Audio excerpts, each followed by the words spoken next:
What up, guys? Doing a brand new review for the brand new August Burns Red album, Rescue and Restore. August Burns Red are a Pennsylvania metalcore quartet. They've been, actually, no, sorry, five piece. They've been making music ever since 2005 and steadily been rising to be one of the biggest names in the metal and the metalcore circuit.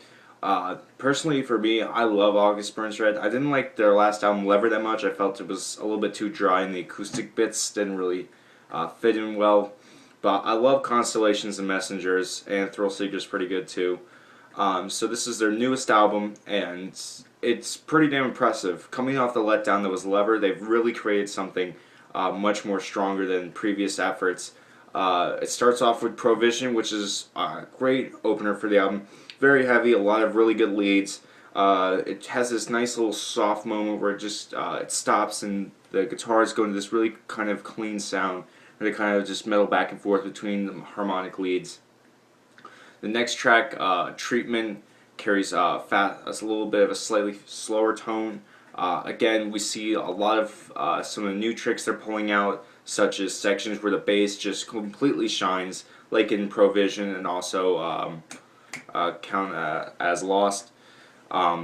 We also see some newer some stuff from Lever where it was like the acoustic bits. They've come back. Spirit Breaker has a really great one when it starts off, and the thing I've noticed throughout this album is it sounds less melodic and more technical based, but with a really good composition to it. You can really hear it. Guitar work is still blisteringly amazing. I still think they have two of the most talented guitarists in all metalcore. Very technical with jazz-influenced lead sections and some very interesting blues-based chords. Also, of course, the infamous breakdown. But what I like about what they do is they really employ the idea of a breakdown with a very nice lead or a another section combined with it. I really like that.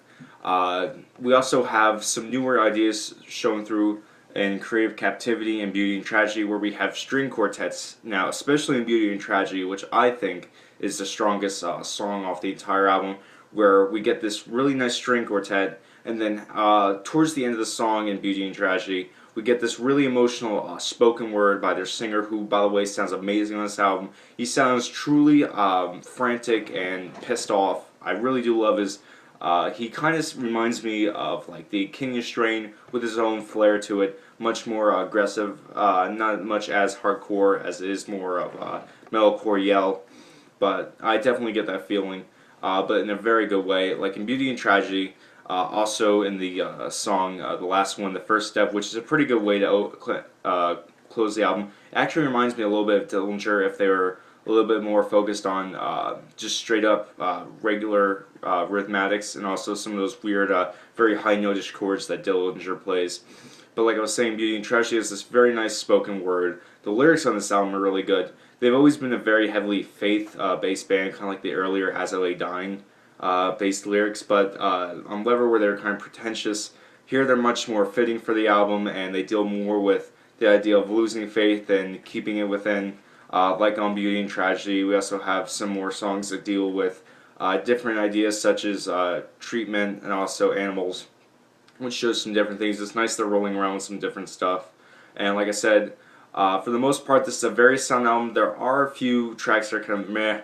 Echoes, I can't really care for, and Fault Line really does remind me of some of the weaker stuff. Fault Line is definitely a Lever influenced song. But other than that, I mean, we have a really strong album from August Burns Red.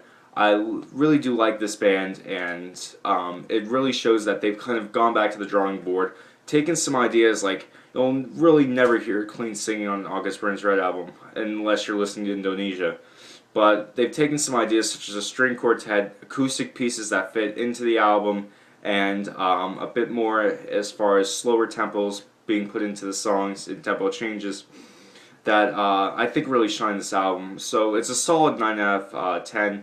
Really do like this album. I'm glad they were able to make another great August Burns Red album. It will never be Constellations, but it's still got some amazing songs that will surely fit perfectly into the live sets.